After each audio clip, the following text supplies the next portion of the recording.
निमेश पाटील, सहशिक्षक शंकर नारायण महाविद्यालय. आणि आज आमच्या वर्गाचा मॉक पार्लमेंट असा एक कार्यक्रम आहे.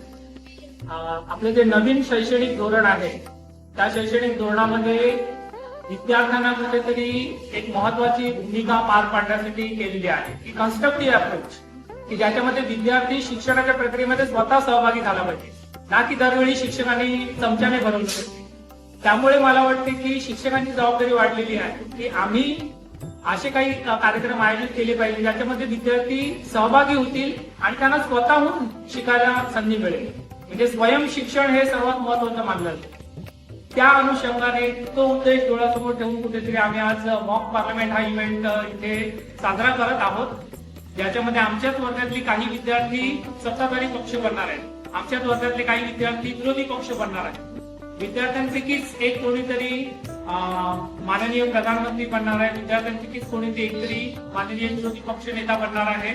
आणि जी आता चर्चा चालू आहे की आज तुम्हाला माहिती असेल विरोधी पक्षांनी संसदेमध्ये मोदी सरकारवरती नो कॉन्फिडन्स मोशन म्हणजे अविश्वास प्रस्ताव दाखल केलेला आहे आणि त्यावरती आता 8 ऑगस्टला 9 ऑगस्टला चर्चा होणार आहे. ती संसदेमधली चर्चा होईल, पण आमच्या संसदेमध्ये आजच ती चर्चा होणार आहे की सरकारवरती अविश्वास प्रस्ताव दाखल केलेला आहे आणि आमचे विद्यार्थी त्यावरती चर्चा करणार आहेत. या चर्चेमध्ये कुठेतरी मणिपूरची जी हिंसा झाली त्यावरती आमचे विद्यार्थी चर्चा करतील. युनिफॉर्म सिव्हिल कोड ज्याची चर्चा सगळ्या न्यूज चॅनलवरती आहे त्याची सुद्धा चर्चा आज आमच्या मॉक पार्लमेंटमध्ये होईल. आणि इतर ज्या सरकारच्या उपलब्धी आहेत, रेल्वेमध्ये असतील, इन्फ्रास्ट्रक्चरमध्ये असतील, अर्थव्यवस्थेत असतील, या सगळ्याची चर्चा कुठेतरी आमच्या विद्यार्थ्यांनी छान तयारी केलेली आहे आणि आजच्या मॉक पार्लमेंटमध्ये ती चर्चा ते करणार आहे. तर तुम्ही सर्वांनी ती चर्चा ऐकावी आणि खूप मजा येणार आहे. त्यामुळे मी सर्वांना सांगेन की आपण सगळ्यांनी सहभागी व्हा. धन्यवाद. हिराईना पाटील, अपोजिशन पार्टीची मुलगी आहे आणि मी आता आपल्या संसदेत ज्या चर्चा होणार आहे त्याच्यावर थोडक्यात सर्वांना सांगणार आहे. धन्यवाद.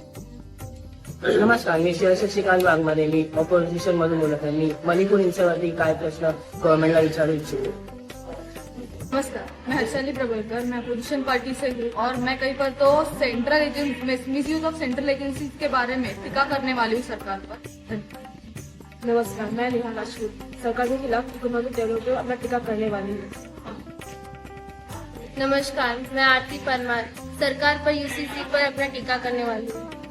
नमस्कार, मैं सत्ताधारी पक्ष से होम मिनिस्टर हूँ और मैं यूसीसी और मणिपुर पर बोलूँगा. नमस्कार, मी स्नेहा कलेदास वाघ, मी कृषि मंत्री आहे. मी शेतकऱ्यांच्या बद्दल बोलणार आहे. मेरा नाम है आमिर अब्बास जादी और मैं बोलने वाला हूँ एक्सटर्नल अफेयर टॉपिक पे. Myself Ashish Bharia, as Prime Minister of this mock parliament, I am ready to answer all the criticisms raised by opposition. Thank you.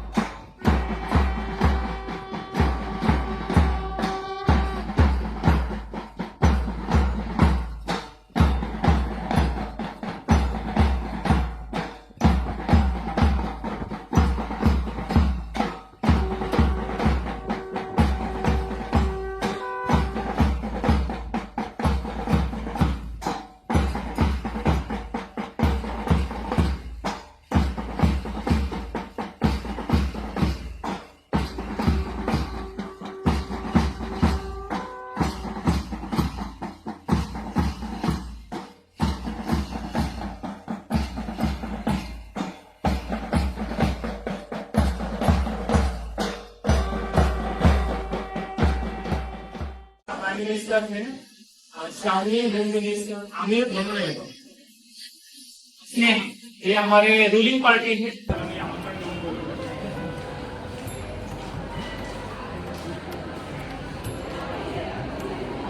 Board एक नंबर टॉप पर है विद 89% परसेंटेज. और ये हमारे आशीष and Shekhar, Sunil.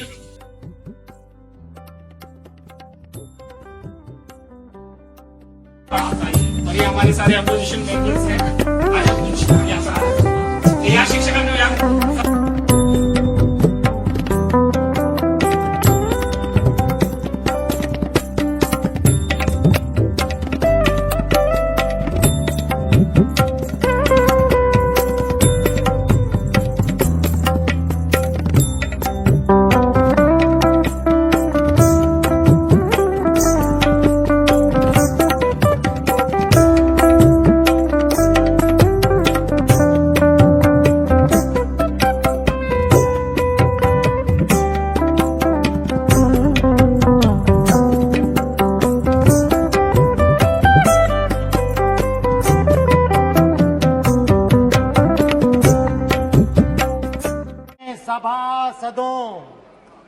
माननीय अध्यक्ष जी, Honorable members, I am delighted to occupy this seat as the pro tem speaker. My role as a pro tem speaker is limited here. I have to just oversee the process of the election of the speaker. But before I proceed, I would like to extend my best wishes to all the participant students and their members of this parliament. In the realm of educational thinking, new streams advocate for constructive models of education, wherein the learners are encouraged to discover and construct their own knowledge. The learners play an active role in the learning process, while the teacher acts as a facilitator, supporting and encouraging the journey. Today's event is a very good example of this constructive approach. Dear members, as we gather here, we acknowledge that the backdrop of this event is both colorful and complex. We cannot ignore the dark shades brought about by the devastating corona pandemic, which has affected everyone we know. However, amidst the challenges, there are also moments of celebration, such as our nation's 76th year of independence. Let us carry the spirit of resilience and hope as we engage in the discussions during the mock parliament. I offer my best wishes to each and every one of you. May this platform foster the development of democratic values within you. May these learning activities contribute to your overall personality development, nurturing qualities like open-mindedness and active listening. Let us learn to criticize each other's ideas constructively while respecting differing opinions. Above all, let us all cultivate the vital quality of tolerance. I am confident, dear members, that you will all grow into not only outstanding students, but also responsible and respected citizens of our beloved country. Thank you, and once again, I extend my warmest best wishes to all of you. Let's proceed with this event with enthusiasm and dedication. Thank you so much. I now give instructions for the election of Speaker. Honorable members, I have received notices of motion for the election of Speaker. We now move forward to take up the motion for the election of Speaker of the Lok Sabha of this mock parliament. I kindly invite the distinguished leader of the House, our Honorable Prime Minister, to move the motion standing in his name. Prime Minister Mr. Ashish Bharia. Please move the motion. Now, permission, Speaker. Mr. Rajveer Singh, a member of this House, be chosen as the Speaker of this House. Now, Hiranya Patil. प्रधानमंत्री जी द्वारा रखे गए प्रस्ताव that Mr. Rajveer Singh, a member of this house, be chosen as the speaker of this house, इस प्रस्ताव का मैं समर्थन करती हूँ. धन्यवाद. I now put the motion moved by Honorable Prime Minister and seconded by Honorable Leader of the Opposition to vote of the House. The question is that Mr. Rajveer Singh is a member of this House, be chosen as the Speaker of the House. Those who are in favor may say aye. Those against may say no. Those who are against may say no. The ayes have it. The ayes have it. The motion is carried and is elected as the Speaker of this House. I have great pleasure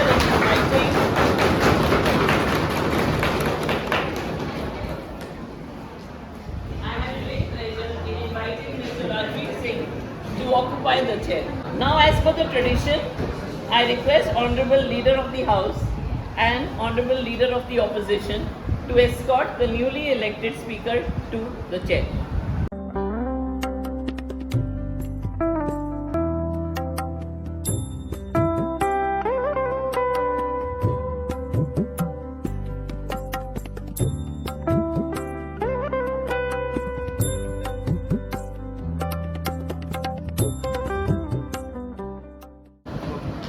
Respected Prime Minister, members of the Council of Ministers, members of all the political parties, and other members of the House, a warm greetings to you all. To begin with, I would first like to express my gratitude towards all the members of the House for showing their faith in me and for unanimously electing me as the Speaker of the House. I would also like to thank the Pro Tem Speaker for successfully performing the duties that were assigned. We all know that we are a part of the largest democracy in the entire world.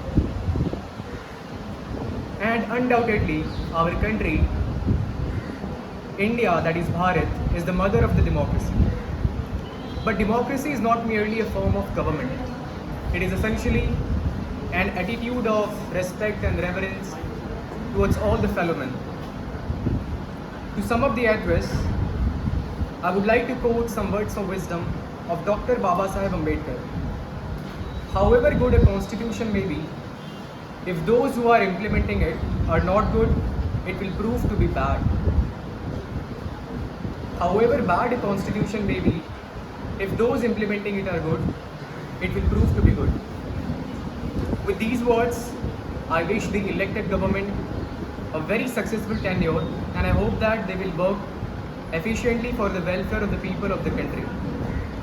It is my earnest request to all the members of the House to maintain discipline and decorum in the House and be respectful towards each other.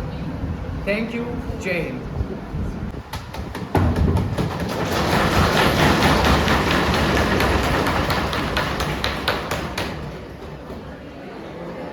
Now, Ms. Harshali will move the motion. प्रस्ताव सभा के सामने रखना चाहती हूँ कि यह सभा मंत्रिपरिषद पर विश्वास का अभाव प्रकट करती है। धन्यवाद। धन्यवाद अध्यक्ष महोदय जी। आज आपके माध्यम से हम इस मॉक पार्लियामेंट में सरकार के कामकाज की चर्चा करने वाले हैं और विपक्ष के नेता के तौर से मैं हिरण्या पाटिल आपके सामने सरकार के कामकाज का लेखा जोखा आपके माध्यम से सदन के माध्यम से और पूरे देश को सामने रखना चाहूँगी। हमारी सरकार ढिंडोरा पीटती है कि हमने बहुत सारे इंफ्रास्ट्रक्चर बनाए, हमने ये काम किया, वो काम किया, लेकिन क्या सचमुच हमारे भारत में ऐसी परिस्थिति है? हमारी सरकार अपनी राजनीति इन सब कामों में डालती है। इन सब कार्यों में सरकार का हेतु क्या है? अध्यक्ष महोदय जी, कुछ पंक्तियाँ आपको मैं सुनाना चाहूँगी कि सरकार को जनता का ख्याल कब आता है? सरकार को जनता का ख्याल कब आता है? चुनाव नज़दीक आने पर यह मुद्दा उछला जाता है।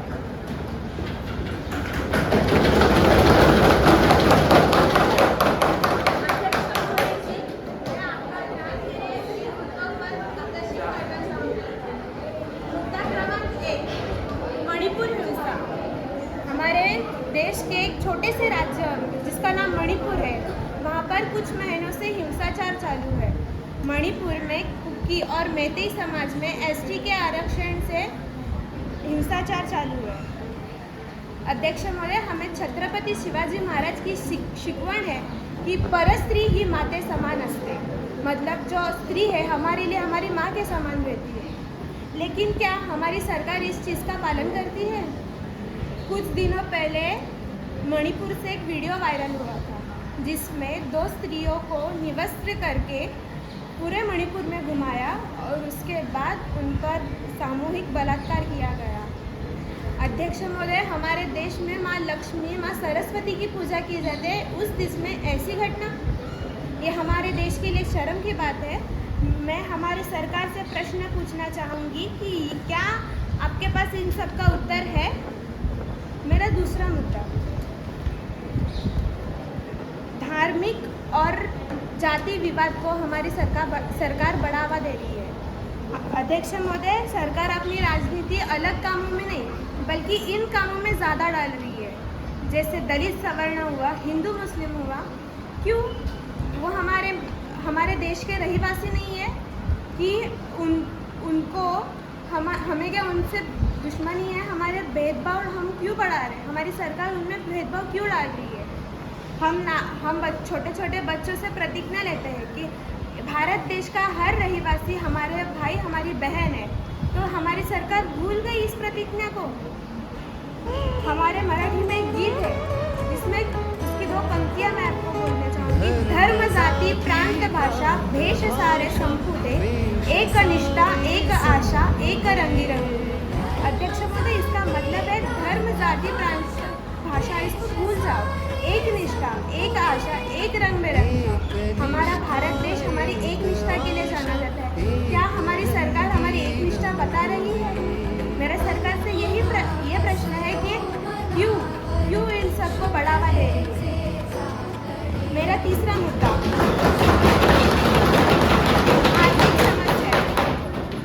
आर्थिक समस्या है। अध्यक्ष महोदय जी, हमारे देश में महंगाई आसमान को छू रही है। तेल आटे दाम पेट्रोल के दाम बढ़ रहे हैं। अभी तो कुछ दिनों पहले टमाटर के दाम बढ़ गए हैं। जो ज़रूरत की चीज़ें हैं हमारी सरकार उसके दाम बढ़ा रही है, तो आम जनता खाएगी क्या? मुझे सरकार से यही पूछना है कि हमारी सरकार ढिंडोरा पीटती है कि अच्छे दिन आएंगे। मेरा सरकार से यही प्रश्न है, क्या हमारी सरकार कह रही है अच्छे दिन आएंगे, क्या ये अच्छे दिन है? जहाँ पर ज़रूरत की चीज़ों के दाम बढ़ा दिए हैं, वहाँ पर आम जनता खाएगी क्या? मेरा दूसरा मुद्दा केंद्रीय यंत्रणाओं का दुरुपयोग। हमारी सरकार केंद्रीय यंत्रणाओं का दुरुपयोग कर रही है। अध्यक्ष महोदय, हमारी सरकार CBI, ED, इनकम टैक्स जैसी केंद्रीय यंत्रणाओं का दुरुपयोग कर रही है। यदि उनके पक्ष का कोई विपक्ष में आ जाए तो दूसरे दिन हमें टीवी पर हेडलाइन आती है कि इन महोदय के घर पे CBI की छाप पड़ गई है। हर नाता एक विश्वास पे कायम रहता है। क्या हमारी सरकार अपने पक्ष के लोगों पर विश्वास कायम कर रही है? मेरा सरकार से यही प्रश्न है कि आप अपने ही पक्ष के लोगों पर विश्वास नहीं रखते हैं तो देश की जनता का हक है कि आप पर विश्वास रखना। मेरा आखिरी मुद्दा UCC। हमारी सरकार देश में UCC लाना चाहती है। सरकार को UCC लाना लाई है, मगर उसकी घोषणा चुनाव आने पर ही क्यों? 9 साल से हमारी सरकार इस देश में है, तो तब इसका ख्याल नहीं आया, अभी क्यों? हमारी सरकार को जल्दबाजी का नतीजा बहुत भुगतने पड़ते हैं। 2020 में हमारी सरकार ने 3 फार्मर बिल्स लाए। उसके बाद हमारे देश में किसानों ने आंदोलन लगवाए। क्या फिर भी हमारी सरकार सुधरी नहीं है? क्यों? किसी के धर्म में हमारी सरकार को हस्तक्षेप करने की इजाज़त नहीं है। सिर्फ सुप्रीम कोर्ट को इजाज़त है कि किसी के पर्सनल लॉ में इंटरफेयर करने की। हमारी सरकार क्यों इनमें इंटरफेयर कर रही है? मेरी सदन से यही मांग है कि इसके ऊपर आप कुछ निर्णय बताएं। मैं मेरा भाषण कुछ पंक्तियों में कुछ शायरियों में ख़त्म करना चाहूँगी कि अपनी तिजोरी हर कोई भरता है, अपनी तिजोरी हर कोई भरता है। ऐसी सरकार चुनो जो देश के लिए कुछ करती है। धन्यवाद।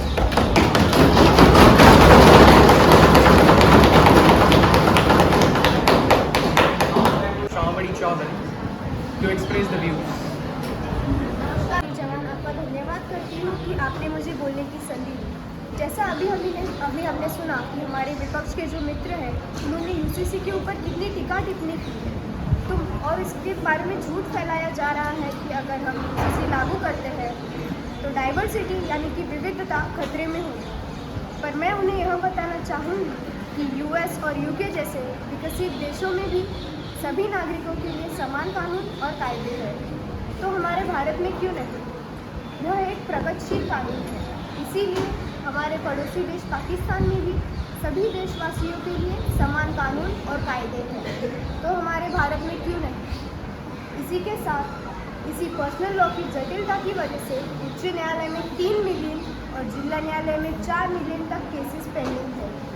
अगर हम UCC लागू करते हैं तो यह केसेस सुलझाने में भी आसानी होगी और सरकारी कामकाज को एक नई गति मिलेगी। इसी के साथ माननीय अध्यक्ष महोदय, अब मैं आपकी अनुमति से UCC किस लिए ज़रूरी है यह बताना चाहूँगी। स्त्री और पुरुष की बराबरी।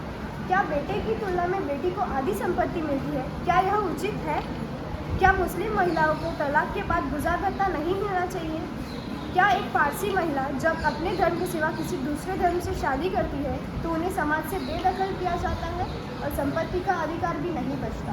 क्या उन महिलाओं को अपनी मर्जी से शादी करने तक का भी अधिकार नहीं मिलना चाहिए? ये किस बात का कानून है? यह मैं उनको पूछना चाहूँगी। इसी के साथ अगर कोई महिला अपने पसंद से कोई बच्चा गोद लेना चाहती है तो क्या उन्हें वह अधिकार नहीं मिलना चाहिए? यह मैं उनसे पूछना चाहूँगी कि आप क्या इनसे सहमत हैं?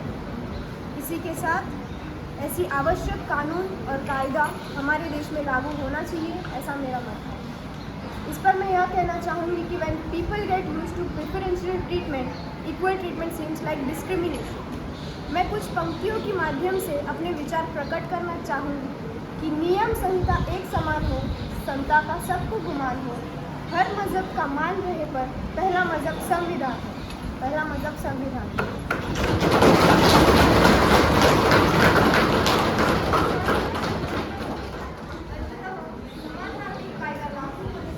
हमारे देश का विकास ही होने वाला है।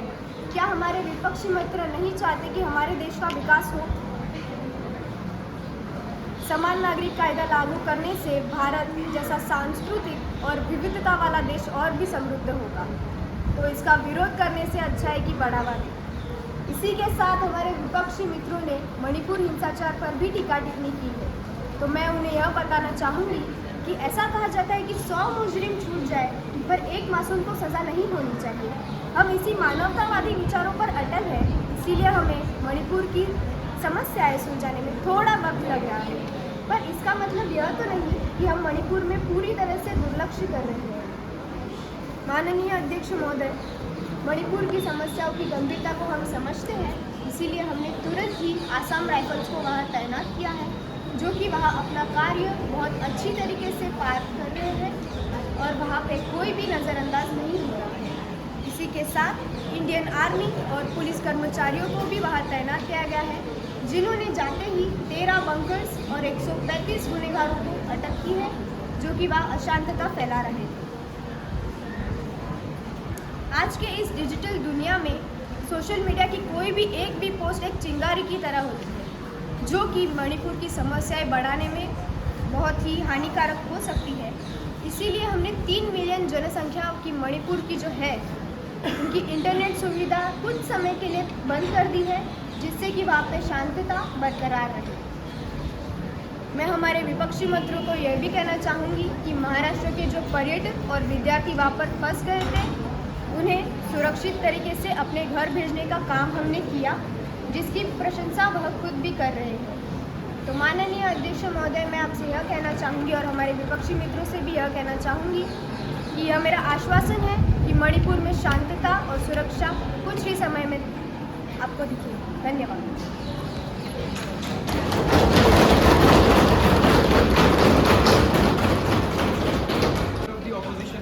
श्रेयस वाघमारे।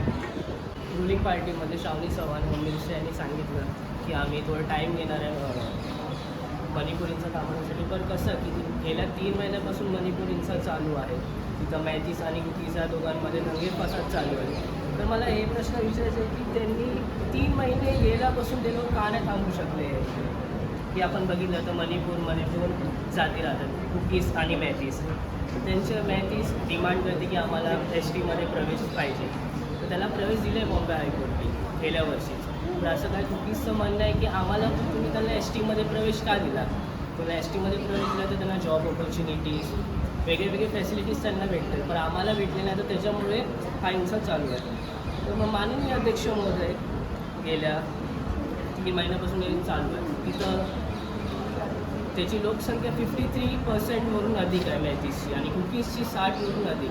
तर मला माननीय अध्यक्ष महोदय, मला हे बोलायचं आहे की 3 महिन्यापासून हे चालू असताना थांबू का नाही शकले? आणि आपण बघायला गेलं तर गुरुवारी 27 जुलै रात्री दहशतवादी सीमा भागात गोळीबार झाला, त्याच्यामध्ये खूप लोक मेली। आणि आपण बघायला गेलं तर तसेच महिलांचा विस्त्रलिंग काढण्यास शुक्रवारी 28 जुलै सर्वात न्यायालयाला सुनावणी दाखल पार पाडली आहे. माननीय अध्यक्ष महोदय, मला हे सांगायचं आहे की लवकरात लवकर मणिपुरींचा थांबवण्याची अशी माझी इच्छा आहे. धन्यवाद. Honorable member Sneha Wagh from the ruling party. Sneha, माझं नाव स्नेहा हरिदास वाघ आहे. मी सत्ताधारी पक्षातून आहे. सन्माननीय अध्यक्ष महोदय, आमच्या विरुद्ध पक्षातल्या आमच्या मित्रांनी कुठेतरी सरकारवरती अविश्वास प्रस्ताव आणलेला आहे. सरकारवरती अविश्वास म्हणजे एक प्रकारे आमच्यावर थप्पा लावण्याचा प्रयत्न करत आहे. केले नाही. आता आमच्या विरुद्ध पक्ष नेते सांगत होते की शेतकऱ्यांची अवस्था तर किती वाईट आहे. भारतातल्या जनतेच्या प्रत्येक सेक्शनची अवस्था तर किती वाईट आहे. पण सन्माननीय अध्यक्ष महोदय, मी सांगू इच्छित आहे की परवानगीने सहभागाला सांगू इच्छित आहे की या आमच्या सरकारने काळात आम्ही शेतकरीसाठी वेगवेगळ्या प्रयत्न केले आहेत. अगोदरच्या सरकारने क्रेडिट कार्ड बनवले आहे. शेतकऱ्यांच्या सावकारने क्रेडिट कर्ज करून उचलून आहे. या पिकांसाठी खतांसाठी पैसे लागतात ते क्रेडिट कार्डच्या माध्यमातून त्यांना सवलती उपलब्ध करून दिलेले आहेत. कमीत कमी खर्चातून बाजारातून वस्तू उचलता येतील, खत उचलता येतील, बिया उचलता येतील. आमच्या सरकारने हे प्रयत्न केलेले आहेत. आम्ही किसान ॲप म्हणून ॲप बनवलेलं आहे. प्रत्येकाच्या हातात मोबाईल फोन असतोच. कुठेतरी किसान ॲपमध्ये हवामानाची माहितीसुद्धा मिळते. पाऊस कसा होणार, कुठे होणार आहे त्याची पुन्हा तंत्र मार्गदर्शनाची माहिती मिळते. कोणाला कोणत्या वेळी पेरणी करावी, शेतामध्येची कधी पेरणी करावी, पीक जेव्हा तयार होईल तेव्हा कोणत्या वेळी कापावं त्यांना माहिती मिळते. माननीय महोदय अध्यक्ष, आम्ही शेतकऱ्यांसाठी सेंद्रिय शेती ही नैसर्गिक खत आहे त्याचा वापर करा. नैसर्गिक पद्धतीने कीटकनाशकाचा वापर करा जेणेकरून पर्यावरणाचं नुकसान होणार नाही. शेतामध्ये तुम्हाला जातीचे पीक पण येईल. तर आमच्या सरकारने कुठेतरी सर्व प्रयत्न केले आहेत. आणि माननीय महोदय अध्यक्ष, मी सांगू इच्छित आहे आमचे विरोधी पक्ष जे आरोप लावत आहे शेतकऱ्यांचे जीवन मुश्किल झालं आहे.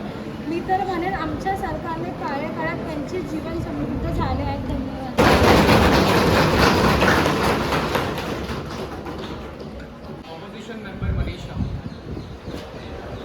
आज सभी के सामने अपने कुछ विचार रखना चाहूँगी कि कैसे सरकार जो है वो कहीं ना कहीं दूसरे उद्योग के समुदाय को फ़ायदा दिला रही है.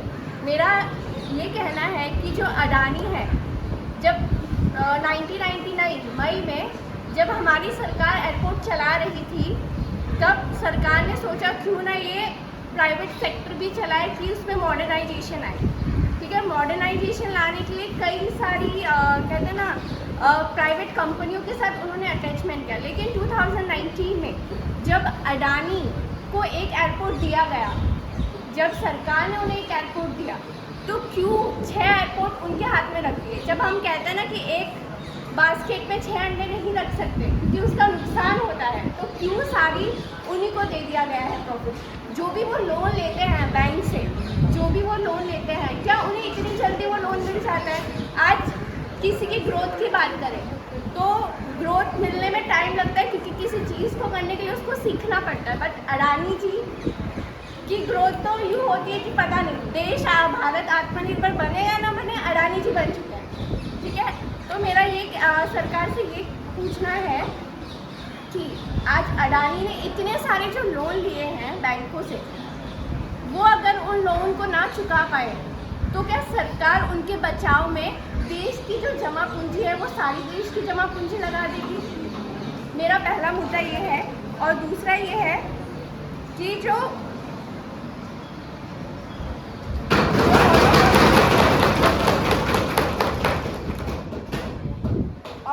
मोनोपोली आई है देश में, नए नए एयरपोर्ट जो बन रहे हैं, अगर हम नहीं चाहते कि हमें उस एयरपोर्ट पे जाके उनके अंडर उनके मैनेज में हमें एयरपोर्ट चाहिए तो हम क्यों उन्हीं का लें. हमारे पास कोई ऑप्शन ही नहीं है कि हम जाके कोई दूसरा एयरपोर्ट का चुनाव कर लें. अगर मैंने कहा मुझे इस प्राइस में ये प्रोडक्ट नहीं चाहिए तो भी हमें कंपलसरी है कि हमें जाके एयरपोर्ट पे उन्हीं के प्राइस में उन्हीं की चीज़ लेनी है. जैसे मैं बात कर रही हूँ ना कि मैंने सिर्फ इलेक्ट्रिसिटी की भी बात की। आज अडानी इलेक्ट्रिसिटी है, अगर अडानी इलेक्ट्रिसिटी ना हो तो हम सोचते यार हम बेघर हो गए, अभी इलेक्ट्रिसिटी कहाँ से आई। तो मेरा मानना ये है कि क्यों हर बार सरकार अडानी को ही सपोर्ट करे एज अ प्राइवेट सेक्टर में। तो धन्यवाद।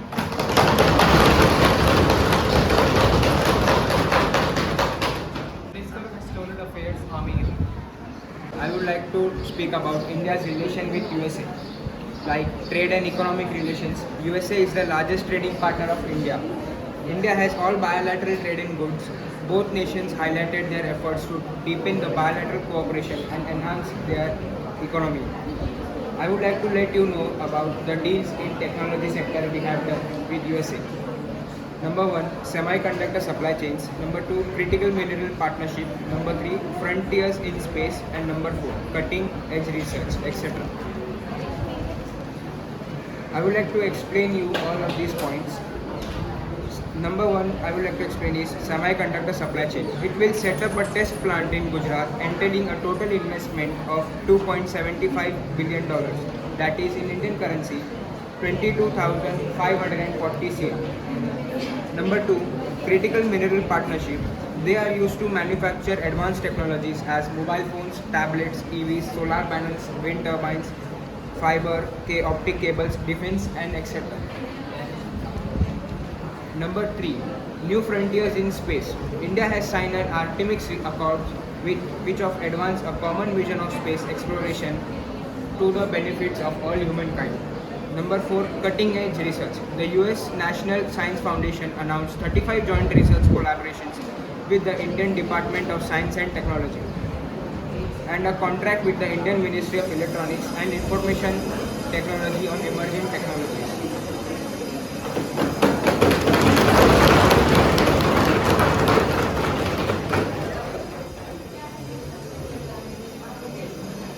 Now, Your Honorable Speaker, I would like to let you know about the relations of India with Russia. The Indo-Russian friendship is indispensable. Russia always stands with India even in crisis, and our relation is deepened in all the sectors. In defense, India has diversified their relation, but still India imports 60% of their military hardware from Russia. The bilateral trade between India and Russia has crossed over $8.1 billion. India exports $2.6 billion and imports $5.8 billion from Russia. And by 2050, this bilateral trade will cross $20 billion. These strategic analytics say that Russia invited India to join SCO to balance with China. The Indo-Russian military cooperation has been extended for 10 years. The value of defense deals has crossed over $16 billion between both the countries. That's all from me, Your Honorable Speaker.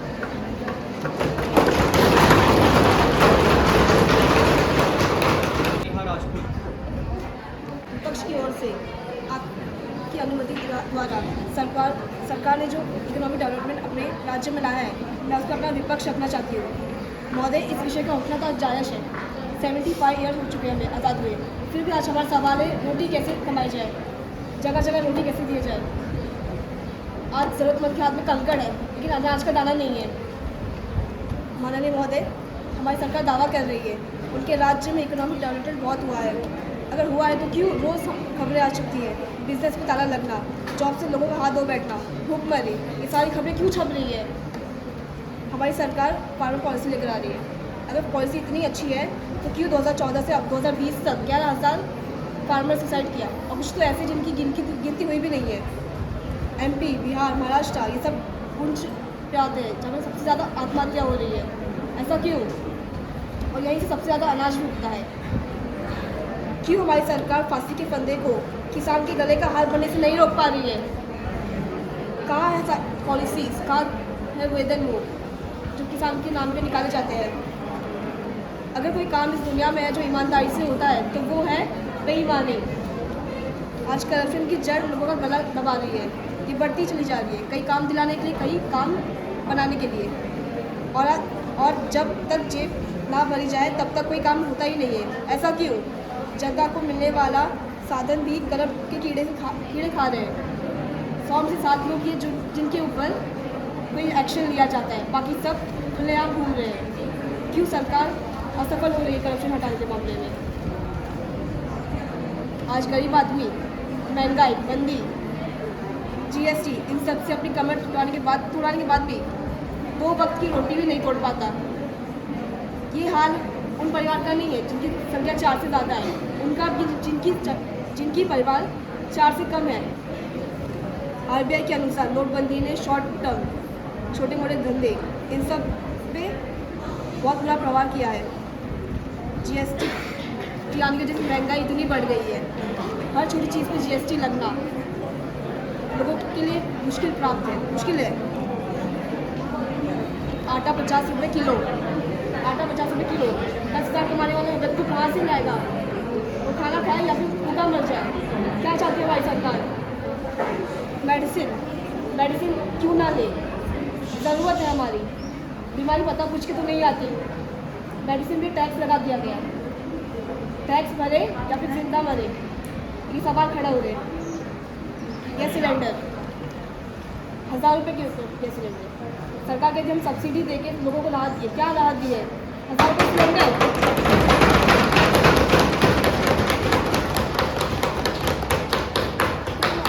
इतनी महंगाई और राहत कहाँ से आई? मैं पूछना चाहूँगी सरकार से, सब्सिडी के नाम पे लोगों को छूट दी जा रही है फिर लूट लिया जा रहा है। इकोनॉमिक डेवलपमेंट फैसिलिटी एक ऐसी चाबी है जो सभी खुशियों की ताले को खोल सकती है, कि इसका उपयोग ही नहीं किया जा रहा है। एजुकेशन प्लेस पे कई जगह महंगाई है प्राइवेट स्कूल में, लेकिन सरकारी स्कूल में शिक्षा भी नहीं मिल जा रही है। लोगों को डर लगा रहता है कि कहीं छोड़ ना जाए उसकी खटिया दीवारों पे जैसे। एक भी ऐसा खटक राज्य नहीं है जहाँ के लोग ये सोचते हैं कि गवर्नमेंट स्कूल जाना ज़रूरत है। सब ये सोचते हैं कि मजबूरी है हमारी। मेडिकल फैसिलिटी हमारा देश एम्स से सबसे ऊपर है, फिर भी डॉक्टर की इतनी कमी क्यों हो रही है? क्यों डॉक्टर को जॉब नहीं दी जा रही है सरकारी हॉस्पिटल में? 50 लोग के लिए एक डॉक्टर क्यों, वो भी घंटे भर में? क्या पेशेंट को इतना भी अधिकार नहीं कि GST देने के बाद भी रोते या आंसू से बोले हमारी सरकार कुछ तो करे हमारे लिए? एम्बुलेंस की कमी होना, इलाज तो सही से मिलना ही मुश्किल है सरकारी अस्पताल में। ऐसी जगह देखी जा चुकी है जहाँ पे एक प्रेग्नेंट लेडी को कपड़े से उठा के लेके जाया जा रहा है। क्यों वेंटिलेटर नहीं दिया गया? क्यों एम्बुलेंस की नहीं दिए जा रहे हैं? ये एक राज्य का सवाल नहीं है, ये हर राज्य में हो रहा है। ट्रांसपोर्ट फैसिलिटी क्या ही कहना, रेलवे में जो खाना पीना मिल रहा है, जहाँ पे लोग बेचते हैं खाना, उन पर क्या एक्शन लिया जाता है? हर कोई देख रहा होता है कि ज़मीन से उठाया हुआ बॉटल में वैसे ही पानी भर के दिया जा रहा है। कितना हेल्थ इशू हो सकता है उससे? फिर भी सरकार हाथ पे हाथ धरे बैठी है, खाने से फूड पॉइजन निकल रहे हैं। ये बात सरकार भी जानती है, हर एक छोटा बच्चा भी जानता है, फिर भी कोई भी आवाज़ क्यों नहीं उठ रहा है इस बात पे? सरकार राज्य में घर घर बिजली पहुँची, घर घर पानी पहुँचा है। रात में मंदिर में जैसे दिया चमक रहा होता है वैसे चमक रहा है, क्योंकि चुनाव आ रहे हैं। ऐसा मैं नहीं कह रही हूँ, ऐसा हमारी नेशनल रिपोर्ट और सैटेलाइट द्वारा खींची की तस्वीर बोल रही है। ये 4 दिन की चांदनी क्यों लाइट तभी आती है जब चुनाव आते हैं? क्यों सुविधा तभी दी जाती है जब चुनाव की बारी आती है? सरकार अपना फ़ायदा देख रही है या फिर लोगों का फ़ायदा देख रही है?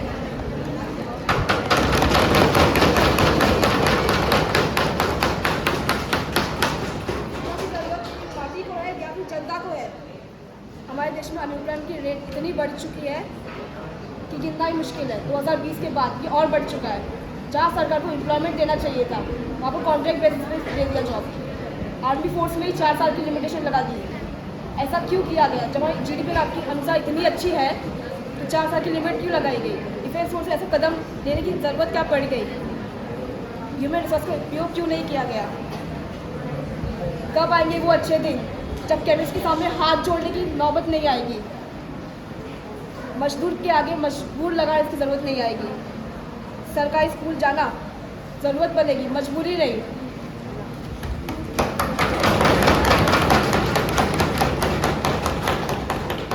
मैं इस बात को रोशनी डालना चाहती हूँ कि हमारे देश में अभी करंट अकाउंट डेफिसिट है, जो किसी भी देश के लिए सही नहीं होती। एक्सपोर्ट इम्पोर्ट में इतना बड़ा इम्बैलेंस है। हमारे पास इतनी सारी रिसोर्सेज हैं, हम एक्सपोर्ट कर सकते हैं, फिर भी सरकार उसे बढ़ावा नहीं देती। इंडस्ट्री को ना के बराबर बढ़ावा मिल रहा है, बस कुछ ही इंडस्ट्रीज़ को मिल रहा है जो कि करप्शन में आती हुई है। करेंसी वैल्यू हमारी इस पर टिकी हुई है। अगर हमने एक्सपोर्ट इंपोर्ट को बैलेंस नहीं किया हमारी वैल्यू गिरती चली जाएगी। हमारे देश में जितने भी प्रोजेक्ट्स आते हैं वो सारे क्यों अडानी को दिए जाते हैं। Solar panels Adani, electricity Adani, सब कुछ अडानी को क्यों?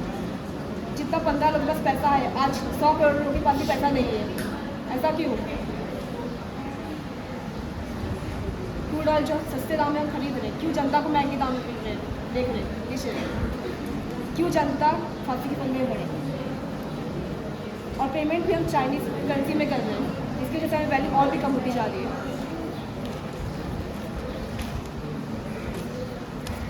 हमारी सरकार जब भी इन्वेस्टमेंट लाती है तो उसके बारे में सिर्फ थोड़ी बहुत चर्चा करके सालों साल गायब हो जाती है। 3000 करोड़ से बना स्टैच्यू ऑफ यूनिटी बना, आज तक उसका ये नहीं पता चला कि कितना प्रॉफिट हुआ, क्या वो रिकवर भी हो पाया, कौन से साल में रिकवर हुआ, इसकी भी जानकारी आज तक सरकार ने कभी दी नहीं हमें। मैं अपने समाप्तिकरण कुछ इन शब्दों में करना चाहती हूँ। माना कीचड़ में खिलने वाला कमल का फूल बहुत खूबसूरत होता है, लेकिन जब सालों साल कीचड़ में फूल ना खिलता है तो कीचड़ तमाम गंदगी, तमाम कीड़े और तमाम मुसीबत का कारण बन जाता है। धन्यवाद।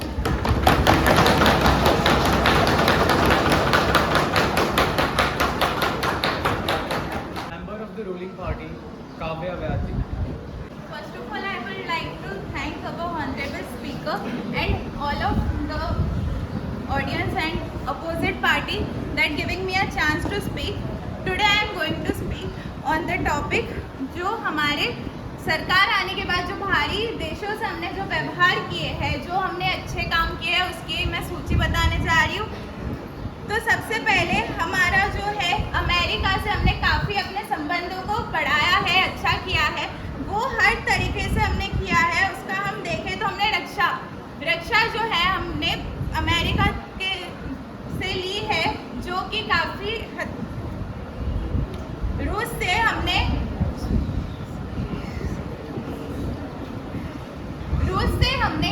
जो फाइटर प्लेन है वो लिया है, जो उन्होंने किसी भी अन्य देश को देने से मना किया है।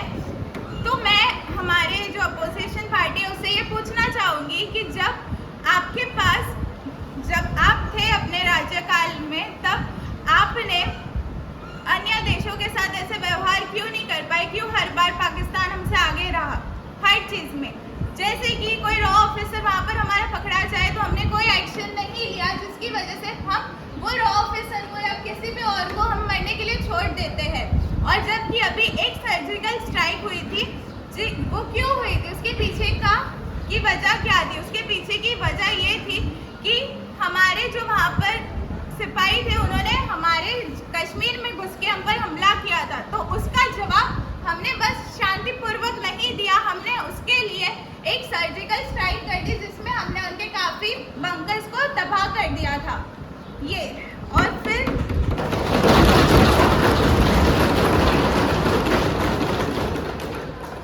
अरब देशों के साथ हमने हमारे व्यवहार काफ़ी अच्छा किया कि जिससे वो हमारी तरफ ज़्यादा आकर्षित हो और पाकिस्तान की तरफ वो कम आकर्षित हो, क्योंकि जो पाकिस्तान को सपोर्ट करने वाले हैं वो है अरब देश। पाकिस्तान को जो भी लड़ने के लिए जो भी सामग्री चाहिए होती वो उन्हें प्रोवाइड कौन करते हैं? अरब देश। तो उनके साथ हमने हमारा व्यवहार अच्छा किया कि वो हमारी तरफ आकर्षित हो और पाकिस्तान के थ्रू कम, जिससे कि उनके जो भी बॉम्ब वगैरह है वो हमें मिल सके। वो किया हमने अरब देशों से, और हमने वहाँ से तेल लेना चालू किया, पेट्रोल, जिससे कि हमारा पेट्रोल का भाव भी काफ़ी कम हुआ। और यही नहीं, हमने बहुत सारे देशों से ऐसे व्यवहार बनाए कि जिससे हमें वो वहाँ की चीज़ें मिल पाए सस्ते और अच्छे भाव में। फिर भी हमने मेड इन इंडिया को ज़्यादा बढ़ोतरी दी।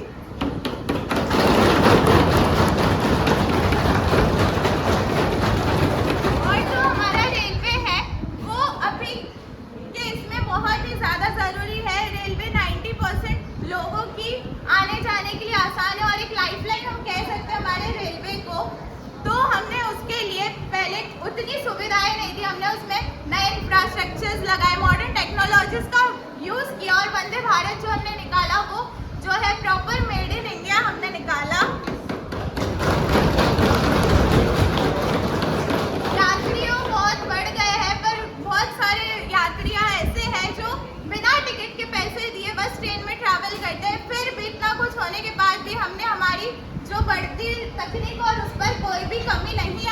हमने उसमें हमेशा एक बढ़ोतरी की है, कमी नहीं, जब से हमारी सरकार आई है।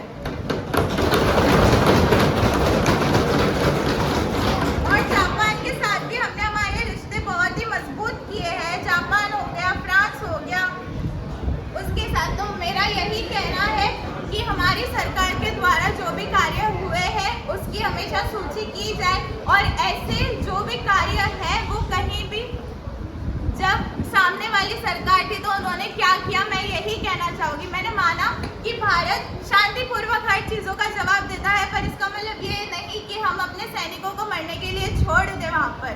Thank you.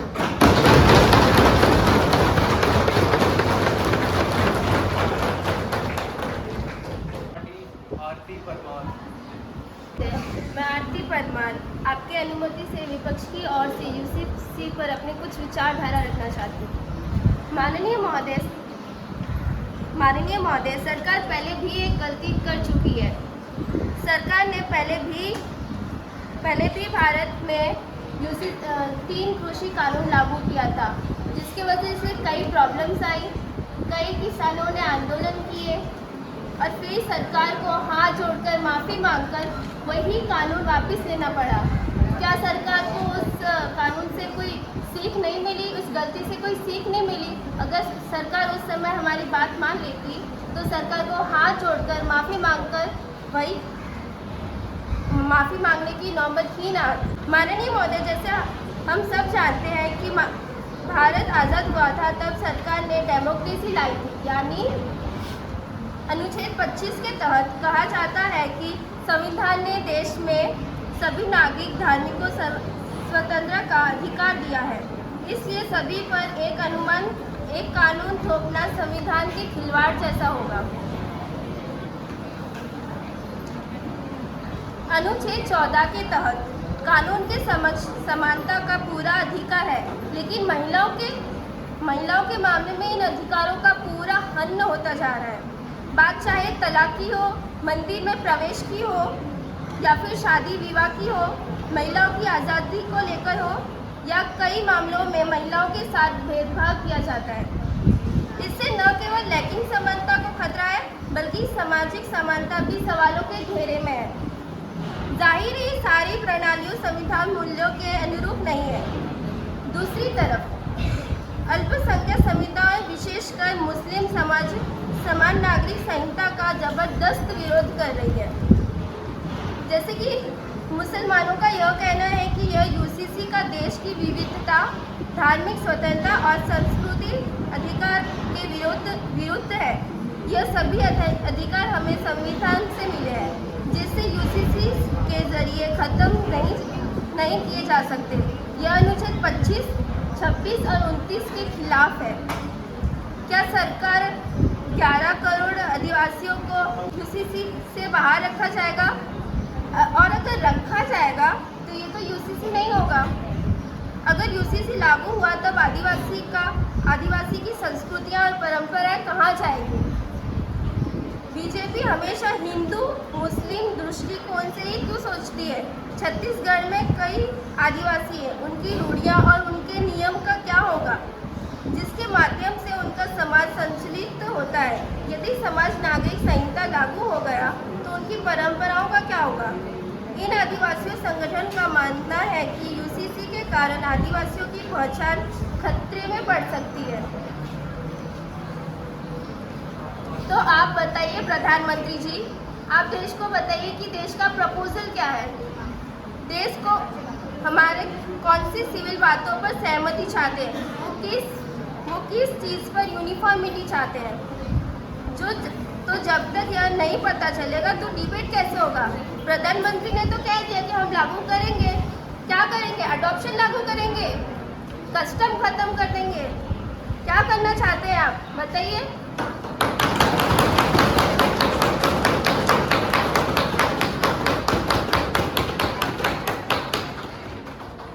यूसीसी के कारण धर्म के आधार पर किसी भी नागरिक को विशेष लाभ नहीं मिलने वाला है। यूसीसी लागू करना धार्मिक स्वतंत्रता को मौलिक अधिकार का उल्लंघन बताया जा रहा है। नागरिक को एक समान नागरिक समान कानून का पालन करने की मजबूत किया जाएगा। व्यक्तिगत कानून व्यक्ति को राज्य के हस्तक्षेप के बिना अपने धर्मों का पालन करने की स्वतंत्रता होनी चाहिए। कई जातियों में अलग अलग परंपराएं हैं, कई जातियों में अलग अलग धर्म है, तो आप क्यों उनके परंपराओं में हस्तक्षेप कर रहे हैं? क्या आप हस्तक्षेप किए बिना अपना कुछ काम नहीं कर सकते?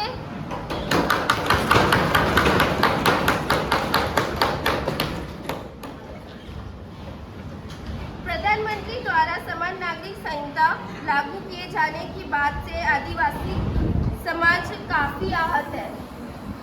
माननीय महोदय, मैं अपने कुछ 4 पंक्तियों में ये विचारधारा खत्म करना चाहती हूँ। ये नेतागण राष्ट्रीय हित के मुद्दों पर भी एक नहीं हो पाते हैं। अपने वोट बैंक की चिंता में भोली जनता को भड़काते हैं। जब किसी बिल को संसद में रोक नहीं पाते हैं, फिर वही पुरानी हिंदू मुस्लिम वाली खेल रचाते हैं। धन्यवाद।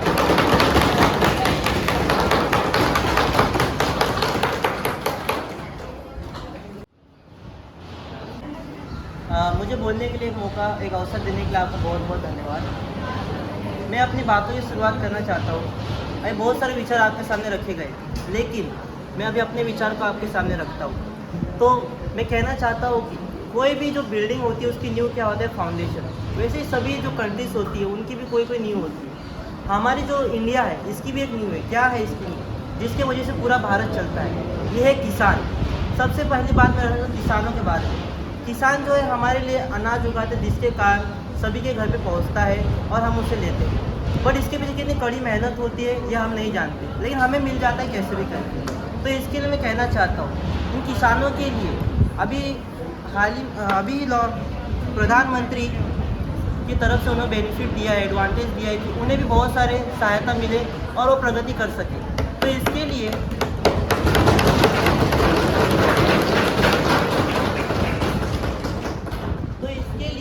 प्रधानमंत्री जी ने अपने ओर से प्रधानमंत्री सम्मान किसान निधि योजना उन्हें दी है, जिसके तहत उन्हें हर महीने 2-2 हज़ार अकाउंट में आ जाएंगे। उनकी सहायता से वे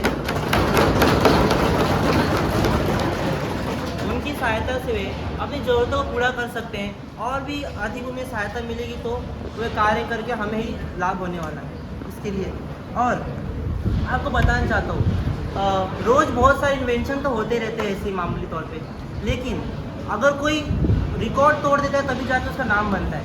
जैसे दंगल में सुना होगा, अगर सिल्वर लाएंगे तो 1-2 दिन तुम्हें भूल जाएंगे, लेकिन गोल्ड लाएंगे तो तुम इतिहास रच जाओगे। ऐसा बोला था उनके पापा ने। तो ऐसे वो भारत ने बहुत सारे कार्य ऐसे रिकॉर्ड तोड़े हैं। उनमें से एक छोटी सी रिकॉर्ड आपको बताना चाहता हूँ।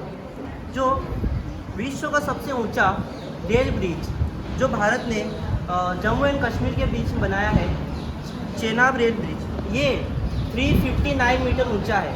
359 मीटर। अभी आप पेरिस तो गए नहीं, बट आपने वहाँ का एफिल टावर देखा होगा, राइट? एफिल टावर कितना ऊंचा है? हाँ, तो फिर उससे भी 29 मीटर ये हमारा जो चेनाब ब्रिज है जम्मू कश्मीर में बनाया गया है, जो वर्ल्ड का सबसे बड़ा है। अगर आप लोगों को अच्छा लगा तो ऐसे ऐसे कर दीजिए।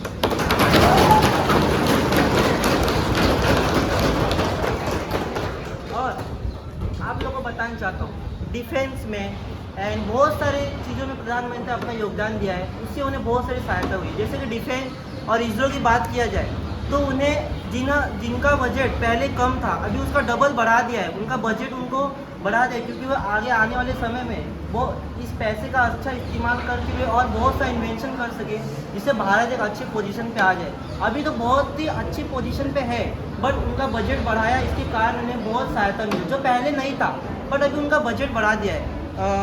डिफेंस में एंड इसरो का बजट पहले कितना था उससे 4 गुना और बढ़ा दिया, तो उन्हें बहुत अच्छा उससे लाभ हुआ है। तो ये बताना चाहता हूँ।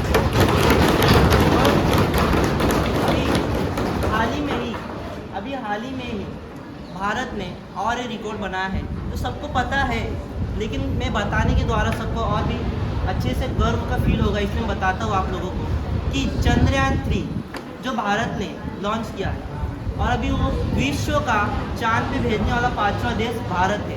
और जिस जगह पे भारत ने अपना रॉकेट भेजा है उसे बोलते हैं लूनर साउथ पोल।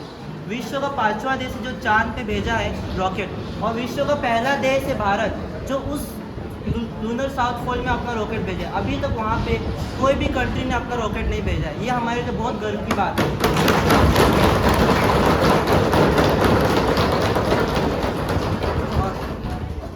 और इकोनॉमी की बात किया जाए, और इकोनॉमी में पहले की बात करूँ तो बहुत ही हालात बहुत कम, और कहीं भी अगर वार होता है, कहीं भी युद्ध होता है, तो सबसे पहले फ़र्क किस पे पड़ता है? इकोनॉमी में। और ये मजबूत होना बहुत ही ज़रूरी है। अभी अमेरिका इतना पावरफुल है कि उससे कोई डिफेंस में भी पावरफुल है, सब में पावरफुल है, उससे कोई लड़ाई का या वार की सोच नहीं सकता। क्यों? क्योंकि उसकी इकोनॉमी बहुत ही अच्छी है, मजबूत है।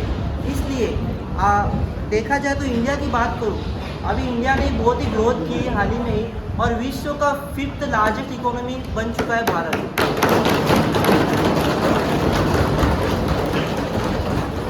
पहले यूके था, बट यूके को अभी इसने क्रॉस कर दिया है और 5th लार्जेस्ट बन चुका है। और भी बहुत सारे आने वाले समय में योजना है, स्कीम है, जिसके कारण अभी बहुत सारे लाभ मिलने वाले हैं बहुत सारे फील्ड में, जिससे भारत और भी अच्छे पोजीशन में जा सकता है। ये इसलिए मैं आपको बताना चाहता हूँ कि जितनी भी बातें आप भी लोगों द्वारा पहुँचेगी, तभी उन्हें भी पता चलेगा, तभी अपना चयन कर पाएंगे। इसलिए ये कुछ बातें थी जो मैंने आपके सामने रखी, और इससे मुझे ही बहुत ही गर्व फील होता है कि हमारे जो देश है बहुत ही अच्छी पोजीशन पे आ चुका है।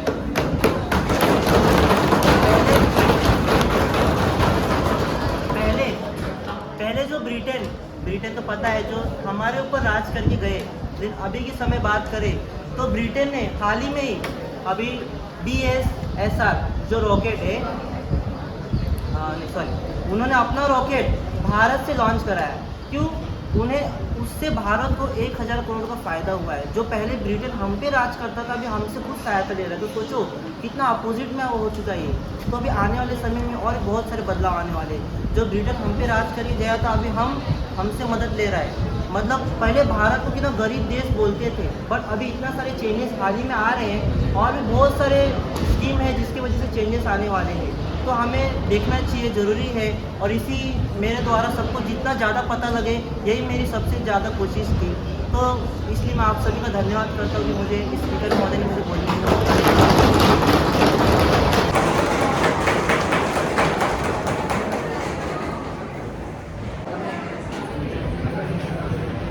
धन्यवाद अध्यक्ष महोदय जी, आपने मुझे और एक अवसर दिया अपनी बात रखने का। तो हमारे रूलिंग पार्टी के कुछ सदस्यों ने किसान और हमारे जवानों के ऊपर कुछ कहा कि उनका कहना ऐसा था कि हमारे कार्यकाल में हम लोग जवानों के ऊपर दया माया नहीं करते थे, हम लोग ने किसान के ऊपर ध्यान नहीं दिया। क्या मेरा प्रश्न है उनसे कि आपके कार्यकाल में कितने जवान बचे, कितने किसानों को संतुष्टि मिली? आपके कार्यकाल में हमारे जवानों ने पुलवामा में हमने हमारे जवान खो दिए। इसका जवाब है आपके पास? किसानों को उनके नुकसान भरपाई के तौर पे जो 2000 मिलने वाले थे वो मिले हैं अब तक? मेरा यही कहना है कि आप पहले आश्वासन देते हैं और उसके बाद आपका आश्वासन ही भूल जाते हैं। हमारे किसान जो सरहद पर, हमारे किसान जो खेती करते हैं, उनके नुकसान भरपाई कौन देखता है? आपने हमारा कार्यकाल देखा, पर आपके कार्यकाल में कभी देखा है? हमारे जवान जो सरहद पर ठंडी, बारिश, गर्मी में रहते हैं, उनके लिए बुलेट प्रूफ जैकेट बनवाएंगे। कहाँ है वो बुलेट प्रूफ जैकेट? हमने कितने जवान गंवाए, हमने कितने किसान गंवाए। हमारा देश कृषि के लिए जाना जाता है। जो कृषि का कार्य जो हमारा किसान करता है वो ही नहीं रहेगा तो हमारे देश में कृषि कहाँ रहेगी? हम नारे लगाते हैं जय जवान जय किसान। सच है ये? मेरा सरकार से यही प्रश्न है कि सच में हम जय जवान जय किसान के नारे लगाने के लायक है? हम हमारे किसानों को भूल रहे हैं, हम हमारे जवानों को भूल रहे हैं। मेरा सरकार से यही कहना है कि हमारा कार्यकाल देखने से पहले आपके कार्यकाल में जो जवान गंवाए हैं उनके परिवार का ध्यान कौन रख रहा है? धन्यवाद।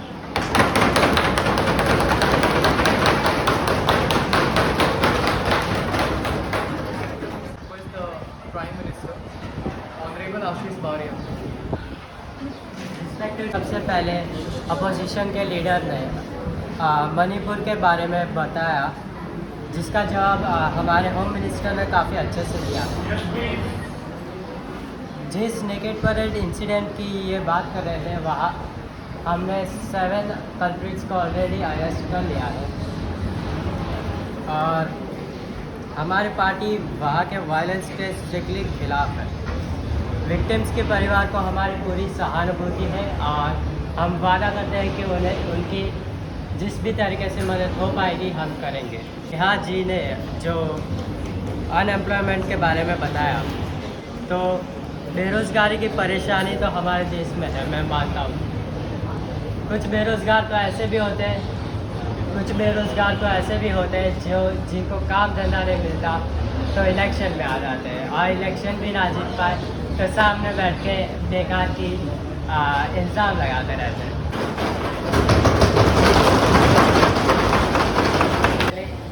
इंडिया का इन्फ्लेशन रेट 5 से 6 बार डबल डिजिट क्रॉस कर चुका है और 2014 के बाद 9 सालों में इंडिया का इन्फ्लेशन रेट 3 से 6% के बीच कंसिस्टेंट रहा है। अगला इंडिया के इकोनॉमिक डेवलपमेंट्स के बारे में मैं कुछ बताना चाहूँगा। उससे पहले कुछ स्टेटमेंट्स शेयर करना चाहूँगा आपके साथ। IMF की मैनेजिंग डायरेक्टर क्रिस्टलिना जॉर्जिवा कहती है 2023 will be tougher than previous years as US, Europe and China seize their economies. Whereas World Bank says about India, although significant challenges remain in the global economic environment, India will still remain the fastest growing economy of the world. यानी कि US और Europe जैसी बड़ी economies तक recession के खतरे से गुजर रही है। India has 0 chances of recession.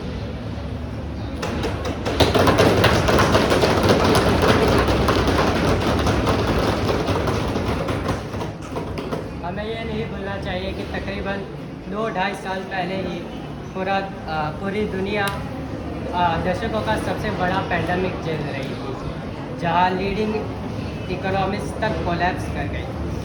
पर इंडिया रिकवरिंग कंट्रीज सबसे तेज़ रिकवरिंग कंट्रीज में से एक है और अब इंडिया दुनिया की 5th लार्जेस्ट इकोनॉमी बन चुकी है और 2027 तक इंडिया जर्मनी और जापान को पीछे छोड़ते हुए दुनिया की 3rd लार्जेस्ट इकोनॉमी बन जाएगी और ये भी मैं नहीं, IMF की रिपोर्ट कहती है।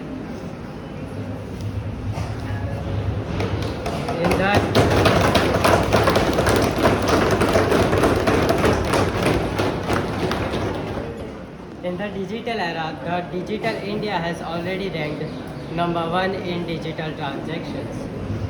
इस साल इंडिया के 75% ट्रांजैक्शंस UPI के थ्रू हुए हैं।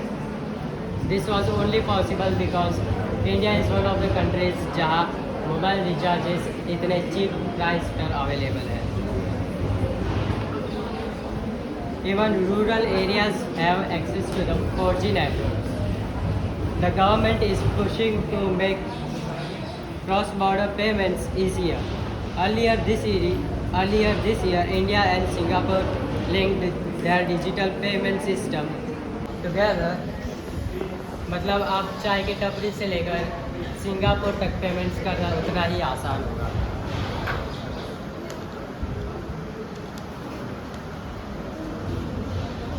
अनएम्प्लॉयमेंट की बात हम कर रहे हैं तो हमने काफ़ी स्कीम्स और मिशंस लॉन्च किए गए हैं अनएम्प्लॉयमेंट दूर करने के लिए।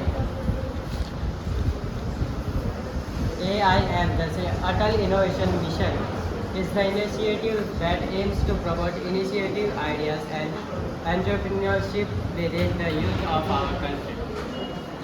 This mission provides funding and mentorship to the youth of our country.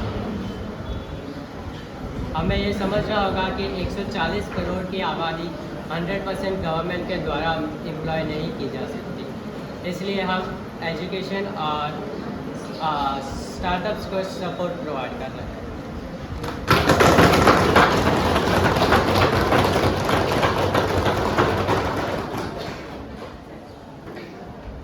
आखिर में मैं यूसीसी के बारे में बोलना चाहूँगा। In today's world right to equality is the most basic right of human being. और स्पेशली इंडिया जैसी कंट्री जहाँ ऑलमोस्ट हर रिलीजन के लोग मिल बात कर रहते हैं, वहाँ सबके लिए इक्वल राइट्स प्रोवाइड करना एक काफ़ी बड़ी जिम्मेदारी बन जाती है। और इसी जिम्मेदारी को पूरा करता है यूसीसी, चाहे वो मेजॉरिटी हिंदू हो या माइनॉरिटी मुस्लिम। सबके लिए एक समान रूल्स होंगे, सबके लिए एक समान रूल्स होने चाहिए।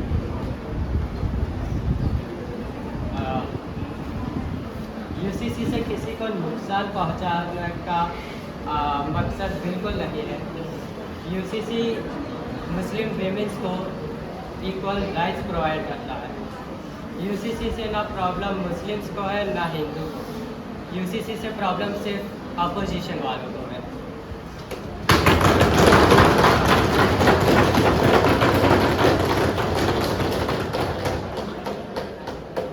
हमारी पार्टी ने इलेक्शन के वक्त जितने भी वादे किए थे वो सब एक एक करके पूरे किए जा रहे हैं, और यूसीसी भी उन्हीं वादों में से एक था जो कि पूरा होकर रहेगा। Thank you.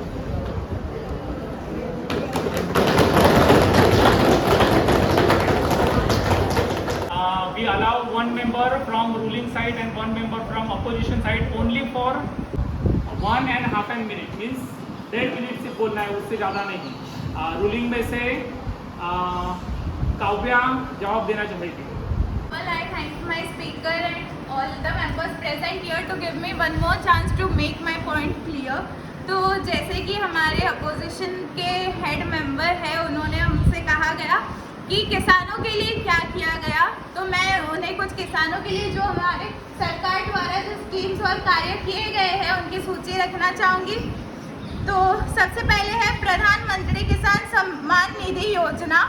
उसके ज़रिए हर किसान के पास 6,000 रुपये जाते हैं। जो वो 2,000 कह रहे थे वो अलग है, ये 6,000 वाली अलग है। उसके बाद जो है दूसरी प्रधानमंत्री फसल बीमा योजना, जिनमें हर किसान को जो उनके क्रॉप्स होते हैं, जो भी कुछ क्लाइमेटिक चेंज हुआ या कुछ हुआ जिनमें उनके क्रॉप्स को नुकसान होता है, तो उसके लिए क्रॉप्स के लिए योजना निकाली गई है जिसमें उनके क्रॉप्स का इंश्योरेंस होता है। जो थर्ड योजना है वो है प्रधानमंत्री कृषि संचय योजना। उस योजना में जो वो लोगों को अपने इरिगेशन और वगैरह जो करना होता है फार्मर्स को, उनके लिए जो उन्हें पैसे लगते हैं वो सरकार द्वारा दिए जाते हैं। उसके बाद जो आती है जो सॉइल हेल्थ कार्ड योजना और वगैरह वो है, और दूसरी है प्रधानमंत्री कृषि कल्याण योजना। उसमें उन्हें जो भी उनके सीड्स होते हैं वो सस्ते में मिलते हैं, और उनको जो उसका सेलिंग प्राइस होता है वो बहुत ही बेहतर मिलता है। और जो सोल्जर्स के लिए बात की गई तो मैं उनकी भी कुछ योजना बताना चाहूँगी, जो है OROP, जो है वन रैंक वन पेंशन की। हर महीने जो भी हमारे सोल्जर्स हैं उनको पेंशन मिलता है, गारंटी अवार्ड्स मिलते हैं, हाउसिंग स्कीम्स मिलती है। एक्स सर्विसमैन को हमारे एजुकेशन स्कीम्स उन्हें प्रोवाइड होती है उनके फर्दर एजुकेशन के लिए, और मेडिकल स्कीम्स प्रोवाइड होते हैं। तो ये बस कुछ सूचियाँ थी जो उन्होंने कही, तो मुझे ज़रूरी लगा इसका जवाब देना। Thank you. First of all मैं सबका यहाँ पे धन्यवाद कहना चाहूँगी कि आपने मुझे अपॉर्चुनिटी दी सुनने की। मैं एक सवाल प्रधानमंत्री से पूछना चाहूँगी कि जो भी आपने कहा यूनिफॉर्म सिविल कोड, ये आपके मेंबर्स को समझा हो चाहिए, क्योंकि मैंने जब देखा वो खुद ही उतने समझने की कोशिश में लगे थे कि प्रधानमंत्री जी ये क्या बात करें, क्योंकि उन्होंने पहले से ही वो बात कर चुकी थी। और काव्या मैम ने बोला, काव्या मैम ने ये जो बात की रिलेशन, जो हमारे फॉरेन कंट्री से रिलेशन है, सब पता है देश में क्या गौरव की बात है, हमें सबको पता है। जिस चीज़ को किया है उसे बार बार मैं क्यों बता रही हूँ, जो नहीं किया है उस पर कौन बात करेगा।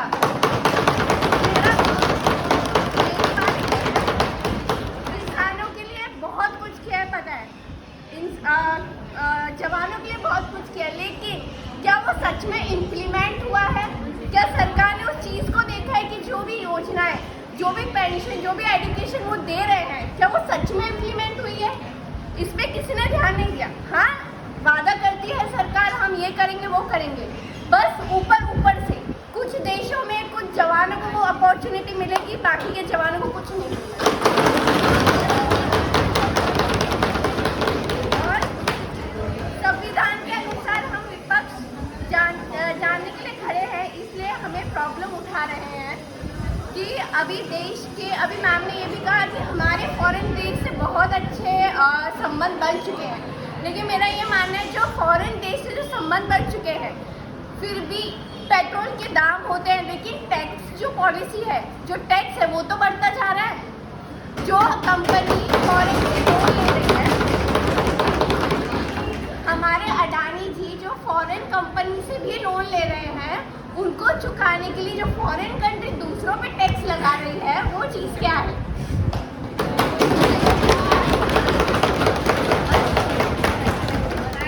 और यही कहना चाहूँगी कि एग्रीकल्चर पे उन्होंने बहुत कुछ कहा है, यूनिफॉर्म सिविल कोड में प्रधानमंत्री जी ने बहुत कुछ किया है। यहाँ तक कि मणिपुर पे कहीं ना कहीं कुछ बातें थी जो उन्होंने अभी तक बताई नहीं है कि हम करेंगे, काम करेंगे। बट मेरा मानना है कि जब 3 महीने निकल चुके हैं, आज कई ऐसे मुद्दे हैं जो अभी तक उन पे बातें नहीं हुई हैं, तो मुझे लगता है इसको भी साल लग जाएगा, तब तक मामला ठंडा हो जाएगा।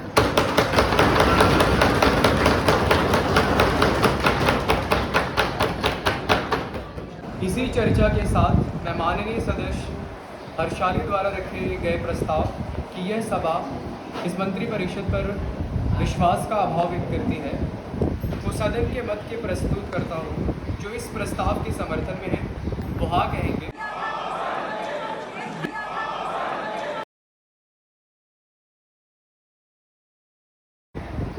और जो इस प्रस्ताव के समर्थन में नहीं है वो ना कहेंगे।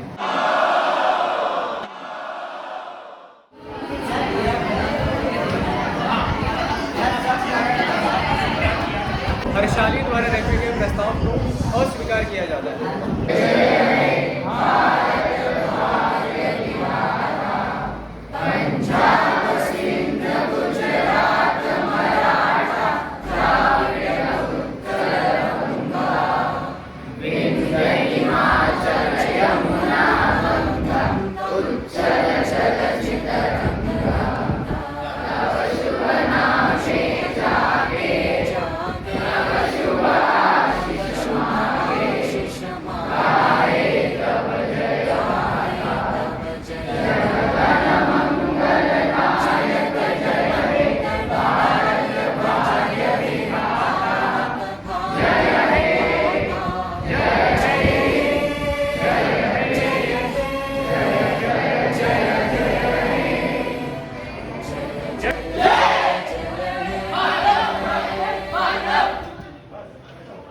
काल के लिए स्थगित किया जाता है। पूरे विश्व में भारत में सबसे ज़्यादा युवक या युवक है, और आप सारे युवक ही आने वाले अपने देश को एक नई दिशा देने का काम करने वाले हैं। और यहाँ से अगर हमारे एक भी स्टूडेंट इन फ्यूचर कोई नगर सेवक या आमदार या खासदार या जो भी है इन पॉलिटिकल मूवमेंट्स में अगर कोई सक्सेस रहेगा, तो ये सक्सेस रहेगा हमारे कॉलेज में ऑर्गेनाइज किए गए मॉक पार्लियामेंट का एक सक्सेस रहेगा। एक बार फिर मेरे जो कलीग निमेश पाटिल सर का, और जिन्होंने as a ruling party, opposition party या जो बाकी के जो डिफरेंस पार्टी के मेंबर ऑफ पार्लियामेंट यहाँ उपस्थित रहे थे, इन सबको मैं तहे दिल से शुक्रिया करता हूँ एंड आने वाले आपके फ्यूचर के लिए शुभकामनाएं देता हूँ। धन्यवाद। जय हिंद।